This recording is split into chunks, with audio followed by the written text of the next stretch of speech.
అందరికీ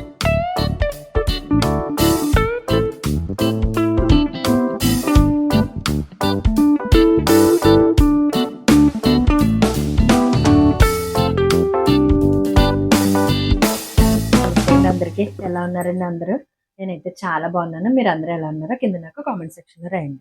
ఈరోజు మన వంటకం ఏంటంటే స్పెషల్ వంటకం అండి. ఏంటి పప్పులన్నీ ఎదురుపెట్టి కూర్చున్నాను అనుకుంటున్నారా? ఈరోజు మనం కర్ణాటక వంటకం ఒకటి చేసుకుందాం అండి. ఇది టిఫిన్కి, డిన్నర్లోకి, లంచ్లోకి అన్నిటికీ బాగుంటుంది. దీని పేరు నుచ్చి నూడై. మీరు కరెక్ట్గానే విన్నారండి. దీని పేరు నుచ్చి నూడై అనమాట. దీనికి కావాల్సినవి ఏంటంటే శనగపప్పు. నేను ఈ గరిటతో కొలత తీసుకున్నానండి. అన్నీ ఒకే కొలతలా ఉండాలి. ఈ గరిటతో ఈ ఒక గరిట అనమాట. ఒక గరిట శనగపప్పు, ఒక గరిట కందిపప్పు, ఒక గరిటేమో మినపప్పు, ఒక గరిట పెసరపప్పు. దీంతో పాటు ఒక హాఫ్ కప్ అనమాట, హాఫ్ కప్ రైస్. వీటితో పాటు ఈ ఎండుమిరపకాయలు ఉన్నాయి కదండి, ఒక 4-5 ఎండుమిరపకాయలు వేసుకుని ఇవన్నీ పప్పులన్నీ కలుపుకొని ఒక నైట్ అంతా నానబెట్టుకోవాలి. ఇప్పుడు నేను ఆల్రెడీ నానబెట్టి ఉంచానండి. అది ఎలా చేయాలో ఇప్పుడు చూద్దాం. ఇంకండి నానబెట్టుకుని పప్పులన్నీ ఇలా వడకొట్టుకోవాలి పొడి పొడిగా. నేను కొంచెం కొంచెం మిక్సీలో వేసుకొని కచ్చపచ్చగా, అంటే కొంచెం పప్పు ఉండేలాగా దీన్ని గ్రైండ్ చేసుకోవాలి. ఇదిగోండి ఇలా పప్పులాగా ఉండాలి, మరీ మెదుగా కాకుండా బరకగా, కొంచెం బరకగా మనం దీన్ని మిక్సీ చేసుకోవాలన్నమాట. ఇప్పుడు దీంట్లో ఏమేమి వేయాలో చూద్దాం. ఇదిగోండి ఇలాగా కొంచెం బరకగా తయారు చేసుకోవాలండి. బరకగానే రుబ్బుకోవాలి. ఈ రుబ్బుకున్న దాంట్లో చూడండి ఉల్లిపాయ ముక్కలు అనమాట, కొద్దిగా పచ్చిమిర్చి ముక్కలు, కొద్దిగా కొత్తిమీర, కొద్దిగా అల్లం, కొద్దిగా జీలకర్ర, కొద్దిగా మిరియాల పొడి,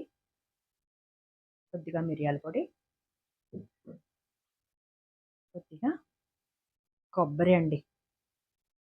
ఇవన్నీ ఇలా వేసుకోవాలి. ఇలా వేసుకుని దీన్ని ఒక్కసారి కలిపేసుకుందాం. దీంట్లో ఇంకా మనం సాల్ట్ వేసుకోలేదండి, కొంచెం సాల్ట్ కూడా వేసుకోవాలి.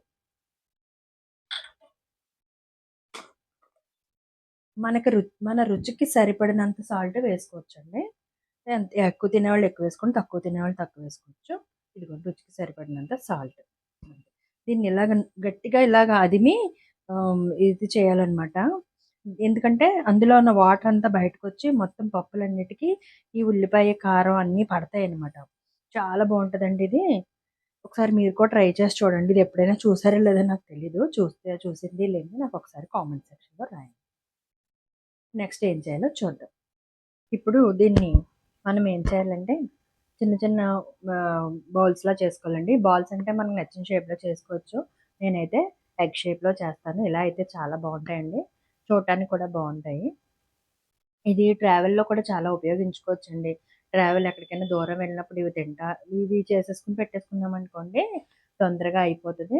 ఇప్పుడు ఇలా తయారు చేసుకున్నాం కదండి, దీన్ని ఒక ఇడ్లీ పాత్రలో పెట్టుకొని ఇడ్లీ పాత్రలో నీళ్లు పోసుకొని దాంట్లో రేకు పెట్టుకుంటాం కదా, దీంట్లో కాస్త నెయ్యి వేసుకోవాలండి. నూనె ఉంటే నూనె కూడా వేసుకోవచ్చు. నేనైతే నెయ్యి వేసుకుంటాను. నెయ్యి వేసుకుని గ్రీస్ చేసుకోవాలి. గ్రీస్ చేసుకున్న తర్వాత ఇప్పుడు దీన్ని బాగా నెయ్యి మొత్తం ప్లేట్ అంతా రాయాలండి. అక్కడక్కడ రాయడం వల్ల ఏమవుతుందంటే అంటుకుపోద్ది అనమాట. అంటే మనం ఆల్రెడీ పప్పులు కదండి మనం వేసింది, అంటుకుంటుంది. అలా కాకుండా ఇలాగ నెయ్యి వేసుకుని ప్లేట్ అంతా రాసుకోవాలి. లేదు మీకు ఇలా ఉంటుంది, ఇది చేసుకునేది ఉంటుంది కదండి, ఆవిరి పెట్టుకునేది ఉంటుంది కదా, అది పెట్టుకున్నా బాగుంటుంది అనమాట. దీనికి ఇప్పుడు ఇవన్నీ ఈ ఇడ్లీ పాత్రలో పెట్టేసుకుందాం. పెట్టేసుకుని ఇది ఒక 15 మినిట్స్ అంటే లోపల ఉడికే వరకు అనమాట. అది మనకు తెలిసిపోతుందండి ఎలా ఉడుకుతుంది. మన ఇడ్లీ ఎలా ఉడకపెట్టుకుంటాం సేమ్ అంతేనండి, అంతకు మించి వేరే అవసరం లేదు. ఇలా ఉడకపెట్టుకోవాలి. దీన్ని ఇప్పుడు స్టీమ్ చేసుకోవాలి. ఇందులో ఆయిల్ ఉండదండి, వాటర్ కూడా ఉండదన్నమాట. ఆయిల్ లేని ఫుడ్ సర్చ్ చూద్దామండి ఉడికిందా లేదా. ఇదిగోండి ఇలా అంటే జస్ట్ ఇలా తీస్తే నీట్గా వచ్చేయాలి. ఇదంతా డ్రైగా ఉండాలి, అంటే ఉడికిపోయిందండి. అన్నీ కూడా అంతే ఉడికిపోయినాయండి. దీన్ని డిష్ అవుట్ చేసుకుని చూద్దాం. ఇదిగోండి ఇలా ఉంటుంది అనమాట. దీని మీద వేడివేడిగా ఉన్నప్పుడు కాస్త నెయ్యి వేసుకుంటే బాగుంటుందండి. ఈ నెయ్యి ఎలా వేసుకోవాలంటే నేను ఇలా వేస్తున్నాను, కానీ నెయ్యి బాగా కాచి దాని మీద దాంట్లో ఇంగువ వేసి తింటే అండి, ఇది ఆల్రెడీ ప్రోటీన్ ఫుడ్ కదండి, బాగా అరుగుతుందనమాట ఇంగువ. నేనైతే ఇలా వేసుకుని తింటాను. చాలా బాగుంటుందండి. మీరు కూడా ట్రై చేయండి. ఇంకా చట్నీతో అది కూడా తినొచ్చు. నాకంటే నెయ్యితో తినటం అనేది ఇష్టం. అందుకని నేను ఇలా తింటాను. మీకు కూడా బాగుంటే ఒకసారి ట్రై చేసి టేస్ట్ ఎలా ఉందో చెప్పండి. ఇది కర్ణాటక వంటకం అండి ఇది. అక్కడ టిఫిన్స్ అన్ని హోటల్స్లో కూడా దొరుకుతాయండి అక్కడ మనకి.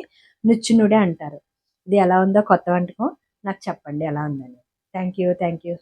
Thank you all my friends.